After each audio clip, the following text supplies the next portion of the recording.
Canadians, according to this Prime Minister, have never had it so good.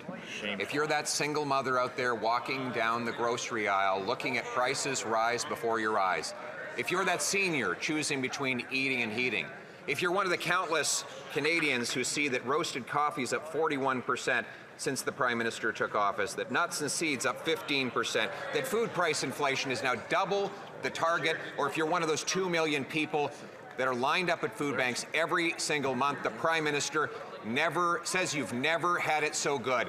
How is it possible for this Prime Minister to be so costly and so out of touch with reality? Here, here. The Right Honourable Prime Minister.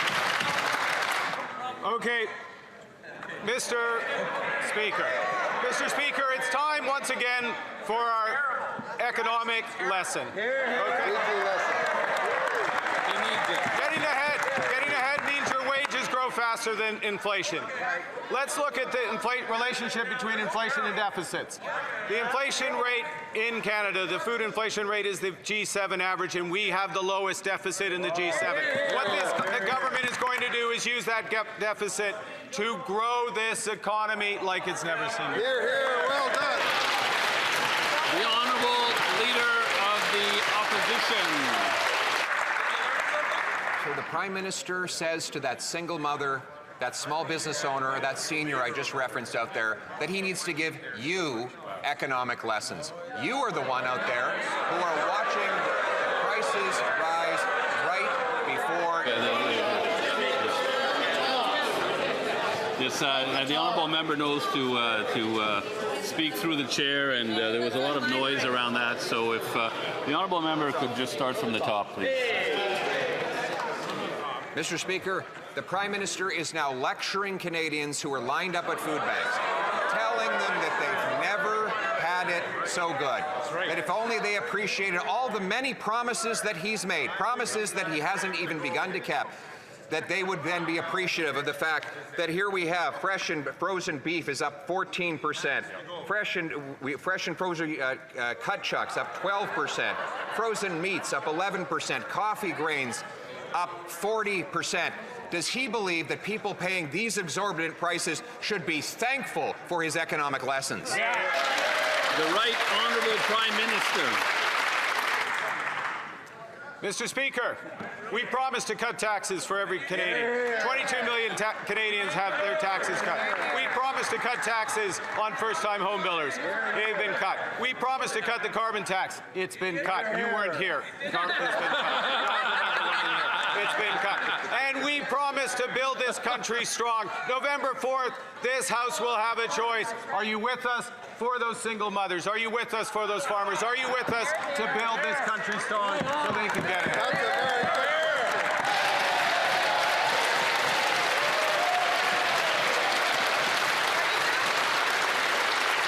Again, I would remind honourable members, it's through the chair, the Honourable Leader of the Opposition. Mr. Speaker, I think he meant to say, are you with us for the bankers and bondholders who will be collecting record interest payments on the newly doubled national debt? The Prime Minister has literally doubled the deficits that he inherited from the Liberal government, deficits that were already exorbitant and out of control. And what do you know? Inflation immediately started to rise. 2 of the 4 measures are outside of the acceptable Bank of Canada range. All 4 measures are above the Bank of Canada's 2% target. The more he spends, the more things cost. Does he acknowledge at least that every dollar he spends comes out of the pockets of hardworking Canadians? Here, here. The Right Honourable Prime Minister. Mr. Speaker, we are putting more dollars in the pockets of hardworking Canadians because we cut taxes on 22 million Canadians.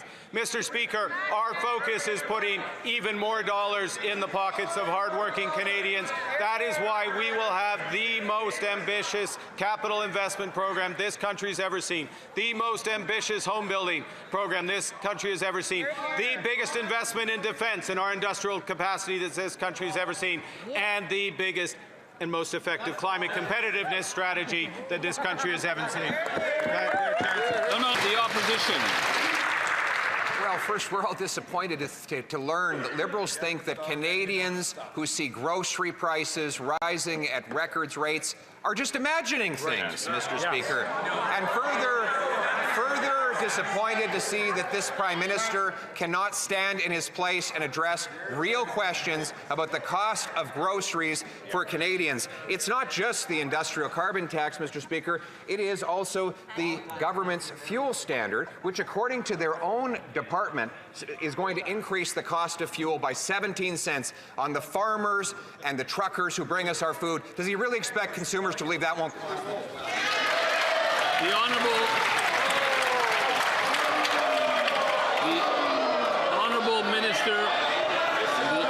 Minister of Jobs and Families. Thank you, Mr. Speaker. And what's not imaginary is that Canadians know who they can trust. In fact, time and again, they've looked at these Conservatives across the aisle vote against their very interests, whether it's things like the school nutrition program, whether it's things like early learning and childcare, which, oh, by the way, Mr. Speaker, has got the average cost of childcare down to $16 a day. Mr. Speaker, these are real savings for real Canadian families, and the only thing imaginary is their own perception. The Honourable Leader of the Opposition. Mr. Speaker, it is really disappointed this Prime Minister refuses to stand up and debate the real cost of his taxes on Canadian food consumers. It's the same thing with the auto sector. He promised that he would negotiate a win. He promised to get a rapid deal. Still no win, still no deal. Elbows gone missing, and so are the jobs. Today we saw Paccard au Québec. Il y a 300. In Quebec, 300 jobs lost at Paccard. That it was Ingersoll, the Cami plant, and before that the GM plant in Oshawa. Is the Prime Minister selling out the auto sector in his attempt to back down to the U.S. President?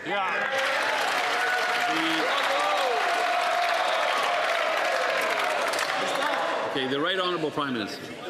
Mr. Speaker, there's no I in team, but apparently there's an I in Conservative. Team in Conservative. There's a team on these benches. This government is in a position with the best accord with the Americans. We have the lowest tariff on the auto sector.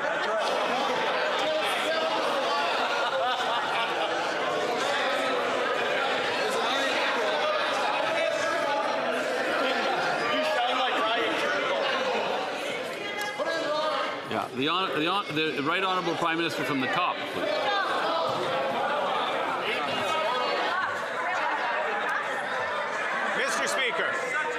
Mr. Speaker, there's no I in team, but there is an I in Conservative. There is a team, and there is a team in Liberal that can answer these questions. And this is what the Liberal team has accomplished. We have the best deal with the Americans of any country. We have the lowest tariff on our automobiles and trucks of any country, but we are not satisfied. That is why we are negotiating a new accord on steel, on aluminum, on energy, and on auto. The Honourable Leader of the Opposition. The question was about jobs, and he responds with a spelling bee, Mr. Speaker. This is the guy who's supposed to negotiate a win for us, a guy who said he'd have a deal by July 21st. He's the guy who said he's had his elbows up, and since that time, his elbows have gone missing, Mr. Speaker. The Canadian people need those jobs. He promised he would protect those jobs.